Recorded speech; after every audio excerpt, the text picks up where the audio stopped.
Hi, this is Dr. Robert Garmong, philosopher and educator, coming to you once again from my super professional studio here in Dalian, China.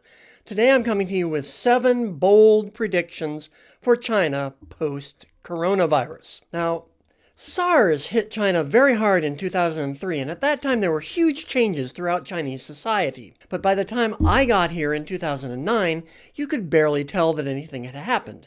There were some vestigial effects, such as hand washing stations in many restaurants, but the soap dispensers were almost always empty, suggesting to me that the memory had faded considerably. Now, how about the coronavirus? Will it have a lasting impact on China? And if so, what will it be?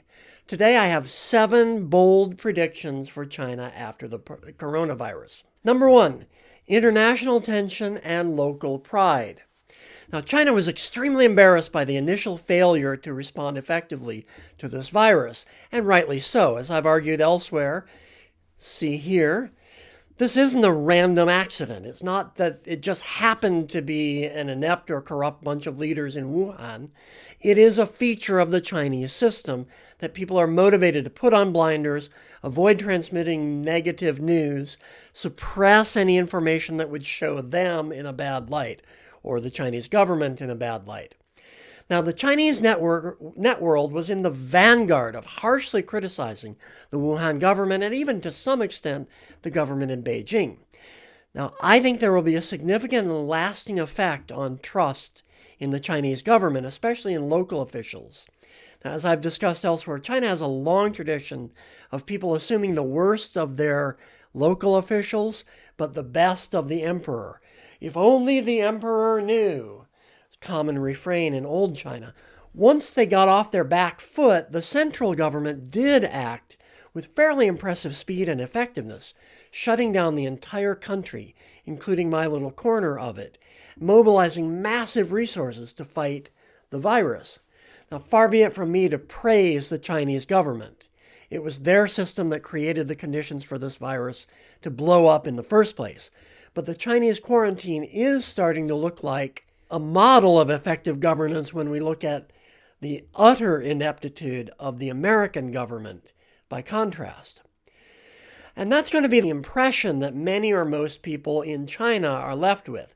Many people pushed along by government-controlled Chinese media will forget the initial corruption that caused the problem in the first place and remember only that the government protected them.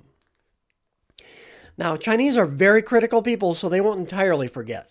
When Xi Jinping made the momentous step of going to Wuhan personally, he got massive and often hilarious ridicule on the Chinese internet. But the overwhelming impression will be that Chinese government showed its technocratic superiority to the vaunted United States.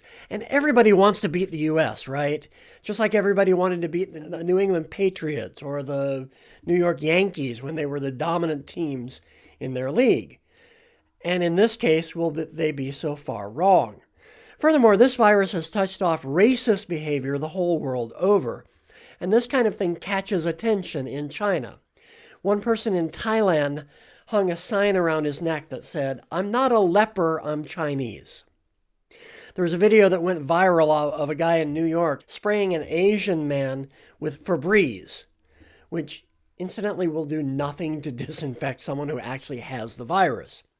Now, if anything, this kind of behavior will drive the people closer to the welcoming embrace of the benevolent overlords who protected them from getting sick, so-called. Now, of course, I'm not saying that this is right, but that's how the Chinese people are likely to see things. So on one hand, there's going to be more suspicion of the government, but it will be mixed with appreciation for the quarantine and shock at the failure of other countries. Number 2, exodus from China. Paradoxically, now when I worked in the immigration industry, one of the main drivers of ex-migration from China was the risk factor, from tainted foods, from air pollution, and yes, from infectious disease. Mind you, most successful Chinese business people, the kind who could afford to think about exiting China, themselves have no intention of exiting the country. The language and culture barriers are too great. They've got probably too much capital stuck in China, It's hard to get very much money out of this country. However, they want their children to get out, or at least to have the option of getting out.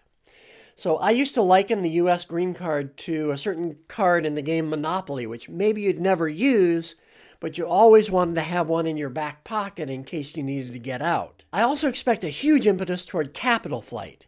As I said, it's difficult to get much money out. The official limit is $50,000 per person per year that can be legally transferred out of China. But there are ways to get around that limit, and I would expect the uncertainties left behind by this virus will make it even more attractive for people to diversify out of China. That's partly going to depend on the economic impact in the rest of the world vis-a-vis China, but I think there's going to be likely a strong impetus, at least to diversify somewhat. Number 3, Pepto-Bismol for Chinese leaders. Besides lingering anger about the start of this epidemic, which will have a continuing impact on people's attitude toward the government, this will cause all kinds of heartburn for the leadership of China. Now, still discussing the attitude of the public, the Chinese government has famously maintained its power on the strength of an implicit bargain. We, the government, will keep you safe and prosperous, and you tolerate the loss of personal freedoms and the corruption in the system. Now, as for safety in the sense of health safety, that's a mixed bag. I think overall people will credit the Chinese government for its response to the virus outbreak, but obviously the opposite element will also haunt them. But where the big hit is going to come is on the prosperity side. I think the economic hit to China is going to be much deeper than most commentators were assuming until quite recently, though I'm happy to see that many of them have started to understand the gravity of the situation. It's going to come down to a very dicey and stochastic question: which element wins out? If I had to bet, I'd say that the Chinese government will come out on top because that's usually the safest bet, until it isn't anymore. But if I were a Chinese government leader, I would not be sleeping very comfortably right now. Number 4, boom in medical research in China. One thing that this virus and the subsequent failures in America have shown us is that Chinese researchers are no slouches when it comes to important biotech-type research, such as sequencing the virus's DNA, coming up with tests, and so on. Now, anyone in the U.S. who smugly thinks we have a natural and eternal lock on research excellence had better think again. We do have certain advantages, such as our education system, built infrastructure, and economic resources, but those are no guarantee of future performance. I would expect the Chinese to pour even more resources into research in the future, and more power to them. Any beneficial discoveries made in a Chinese lab can help the rest of the world deal with this and future diseases. Number 5, SOEs up, SMEs down. Now, China's small and medium enterprises, SMEs, are the biggest losers from this crisis. Almost by definition, these businesses don't have the resources to weather a long-term shutdown.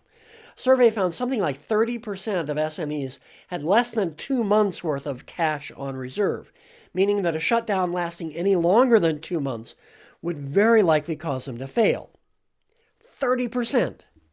Now, of course, stark necessity is the mother of desperate innovation, so many of those businesses will find some way to scrape it together and survive, but a very large number will not. Furthermore, the economy isn't going to come roaring back in a day, contrary to what some analysts have been suggesting.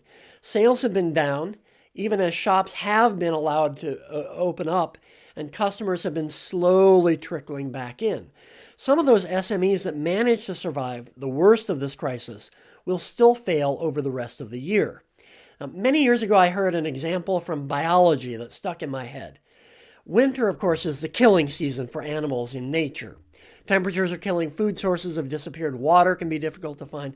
Conditions are conducive to culling the herd. However, if you look at when the greatest number of animals actually die, it was said to me that That's not in the depths of winter. It's actually in February, March, and April when conditions are actually improving, but the resources have been stretched so thin that even a slight shock can lead to death. I found the example to be profound when applied to human behavior. I think we can expect a significant number of SMEs that survive the depths of the current winter, but deplete their fat stores in doing so, so to speak, will not survive the spring. So who does have the resources to survive both the winter and the spring? The SOEs, state-owned enterprises, which will have the full backing of the Chinese government. Moreover, the government has a much easier time protecting the SOEs from the consequences of this virus. All they have to do is add cash. SMEs, on the other hand, are harder for the government to support. And make no mistake, they want to. They've said so, and they've shown that they do. Despite the name Communist Party, the Chinese government does not want to become the sole owner of the economy.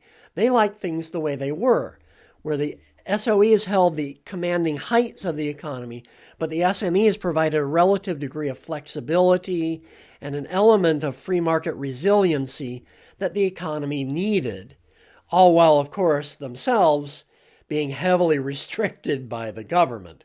It's not free market capitalism by any stretch. Now, the SME has always faced a certain type of cultural headwind in today's China. You see, there's generally a fairly direct trade-off between opportunity and risk. Not just in China, that's everywhere. If you want to invest $1,000, you can put it in penny stocks where the upside potential is massive and so is the risk. Or you can put it in blue chip corporate bonds where there's virtually no upside potential and correspondingly very little risk. Now, people in the U.S. have always been very risk tolerant, going back to our founding. It's described beautifully by Alexis de Tocqueville, writing all the way back in the 1830s. China, on the other hand, tends to be very risk averse. I knew very bright students with all the potential in the world who would rather have a job in a bank making $500 a month, but a guaranteed $500 a month, than to have a job in an internet startup that could eventually make them rich, but carried all the uncertainty with it. That mindset has been changing a little bit as the people have come to idolize internet entrepreneurs like Jack Ma. Many young people would rather be entrepreneurs than have the iron rice bowl of a government job or a job in an SOE. By the way, the banks are all state-owned here. However, I predict that the fallout from this crisis will deal a major blow to the entrepreneurial spirit in China. People who've had their jobs disappear, have watched their friends' businesses go under, they're going to be very gun-shy about SMEs in the future. So I don't expect there to be a big flood of young sprouts to replace those SMEs that fail during this crisis. This means that the government will be handed a lot more control over the economy, whether they like it or not. Number 6, radical reshuffling of the Chinese economy. Another paradoxical one coming right after number 5, SOEs up and SMEs down, because this reshuffling will very likely favor SMEs and the private sector more broadly. For a long time, China has been trying to change the form of its economy, and this might just be a catalyst for that move. China wants to move up from its position as the mere factory of the world and into different types of economic activities where relative levels of pay are significantly higher. It's been difficult to do so, however, because manufacturing for export is so entrenched in the Chinese economy, the education system, and so on. Now, this might just be China's equivalent of the Chicago fire, which cleared the way for the early 20th century renaissance of architecture in that city. Already, the trade war has been providing some incentive for businesses to move supply chains out of China, and this will speed that possibility. If China's health and hygiene conditions, as well as the government system, make firms think that it's not safe here, they will fear locating here again. I wouldn't be surprised if a lot of manufacturing moves back to America or to other places, but to America in particular on the theory that shorter supply chains are better. Now, don't get excited, though, if you're looking for a huge boom in manufacturing jobs. Robotics will be a major part of this move. So China will move away from being a mere manufacturing center, and I think the move will be toward online services. Anything will boom. Telecommuting, teleconferencing, distance learning, especially the latter, will be huge growth industries in this country. Right now, huge numbers of Chinese students are studying online rather than in their usual classrooms. This goes up from the age of 2 right on up. They're doing teleconferencing with their teachers. They're doing assignments and puzzles online. Now, familiarity breeds acceptance, and I would fully expect a large number of Chinese families to move toward online learning for their kids longer term. Likewise, businesses that have found workarounds so that their staff can be productive without going to the office. Some non-trivial number of them will want to stay with that model.